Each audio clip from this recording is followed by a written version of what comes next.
Bonjour à tous et bienvenue sur The Passion of Creator, la passion des créateurs. Vous pouvez constater depuis il y a 3 mois, je n'ai pas fait de vidéo.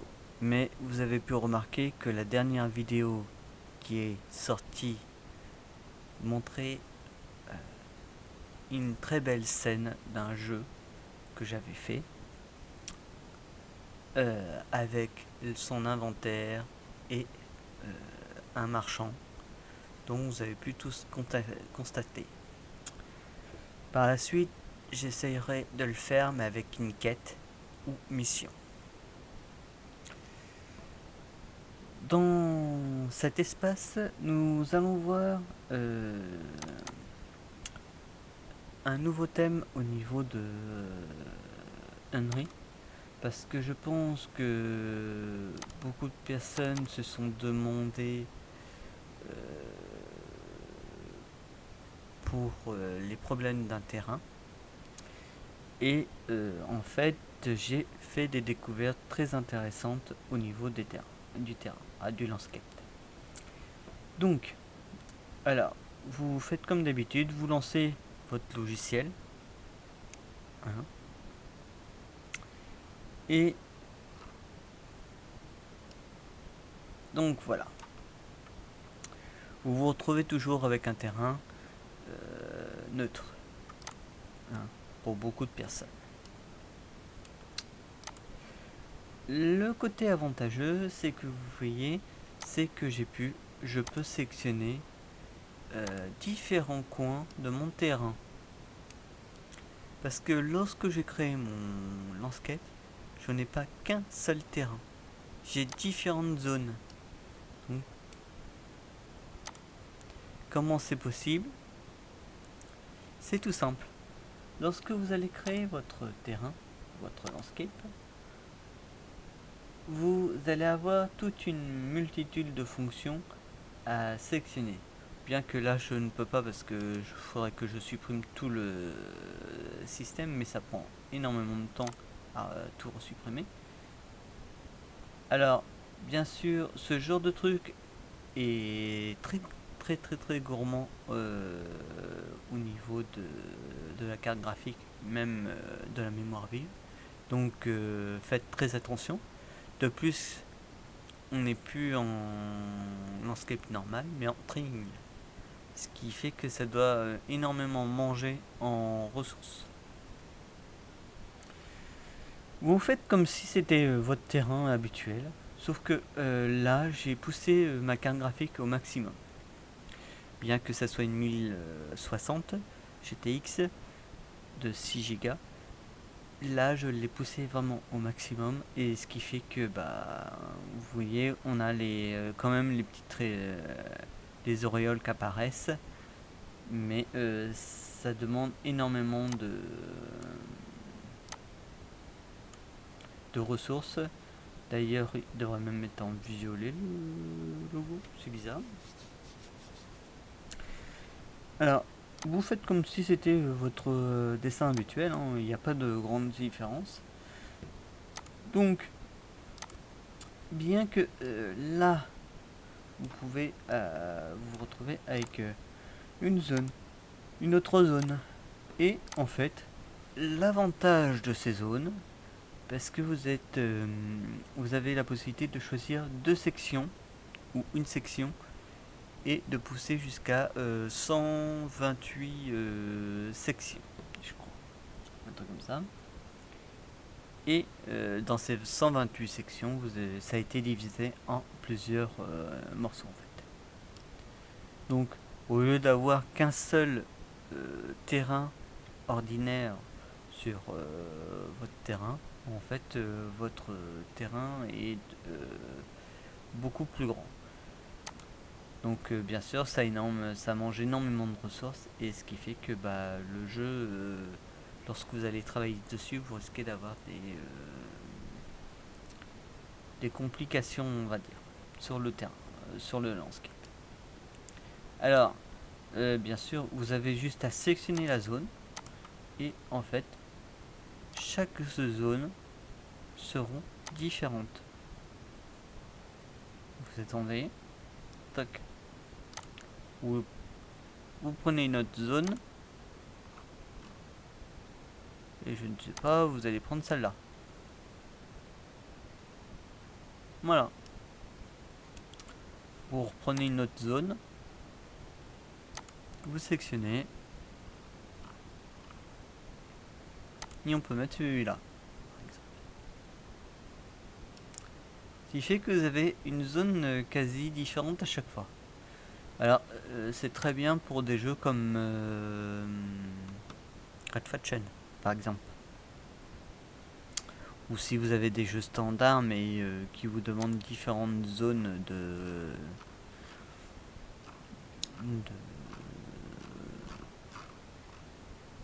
couleurs. Par exemple, hop, vous avez vu, là j'ai une zone de à moitié et lorsque vous regardez, vous avez l'impression qu'en fait il n'y a pas grande différence, puisqu'en fait la zone elle a été ça peut paraître bizarre dans le sens que lorsque vous commencez, mais il n'y a pas vraiment de grande différence. Vous avez vu quand même que il contient presque 15 15 embouts de terrain en fait.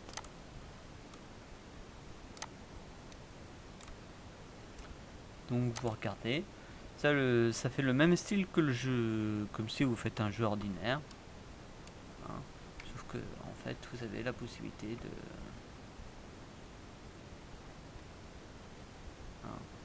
il n'y a pas de grande différence. Bon, bien sûr, après, ça dépend du terrain que vous allez choisir et puis du graphisme, hein. Comme tout, hein. Voilà. Donc, là, je vous présente simplement cette partie-là, mais j'attaquerai vraiment la partie marchand, et inventaire, mais ça vous demande quand même un certain temps pour le faire. Donc par la suite, essayez déjà de bien avancer sur votre terrain. Par exemple, de bien faire de mettre des arbres, de mettre pas mal de petites structures, et après vous pourrez vraiment faire la suite.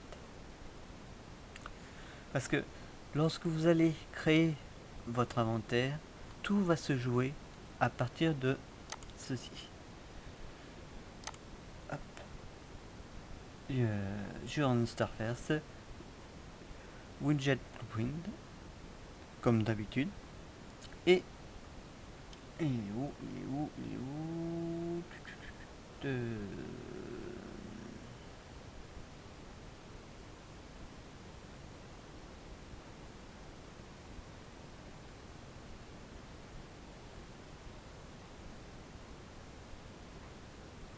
Voilà. Et sur le blueprint, on va jouer soit avec le blueprint class, soit les énumérations et les structures. Donc, vous sélectionnez structure. Alors bien sûr, évitez de le faire sur la page que je viens de faire, mais bon, c'est pas trop gênant là pour l'instant. Et vous vous retrouvez avec une page tout simple. Et en fait, ce n'est pas tout simple. Hop, ouais, c'était ça. Ah voilà, je me trompe pas. Je vais chercher le truc. Alors, il est où mon truc? Ah ouais, d'accord. Et vous sélectionnez sur adieu de variable. Et donc, fatalement, vous allez sélectionner. Alors, selon votre choix, hein, vous allez devoir choisir boolean, integer, float, tout dépend de ce que c'est. Si c'est un texte, vous allez sélectionner ce texte. Et après, vous allez vraiment retrouver les besoins. Et tout ça, ceci va se représenter sur votre inventaire. Il n'y a rien de compliqué, mais c'est très très très long à faire. Et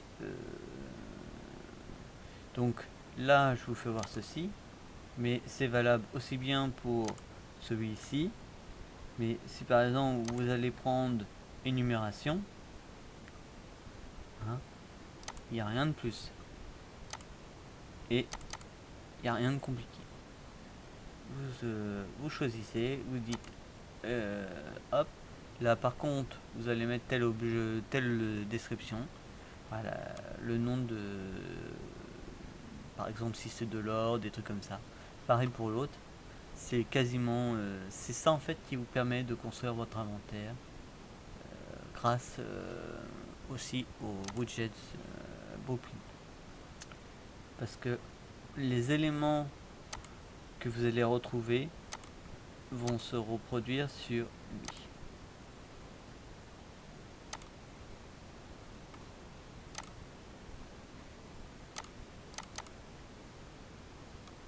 Et tous ces éléments vont se réanimer sur c'est ça, sur cette partie-là. Hein. Et après, vous allez coder comme vous faites d'habitude. Il n'y a pas de grande différence à ce niveau-là. Widget Reflector. Je connais pas encore celui-là. Il change énormément le logiciel, ce qui fait que on se perd un petit peu.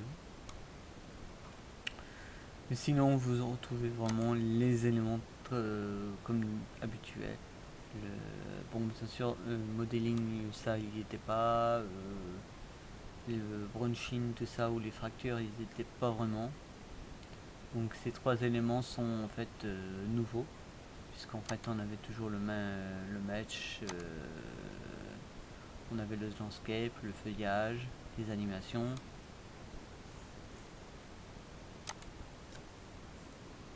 Voilà, il n'y a pas grande différence à ce niveau. Donc on se quitte pour cette première vidéo et essayez déjà de bien construire votre terrain.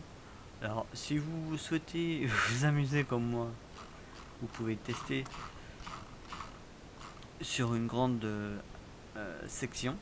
Alors là moi j'ai fait vraiment le plus grand au niveau de la carte. Donc j'ai utilisé vraiment le potentiel du logiciel. C'est pour ça que je les ai en division. Je les ai toutes en division centrée pour pouvoir mieux gérer toutes les maps.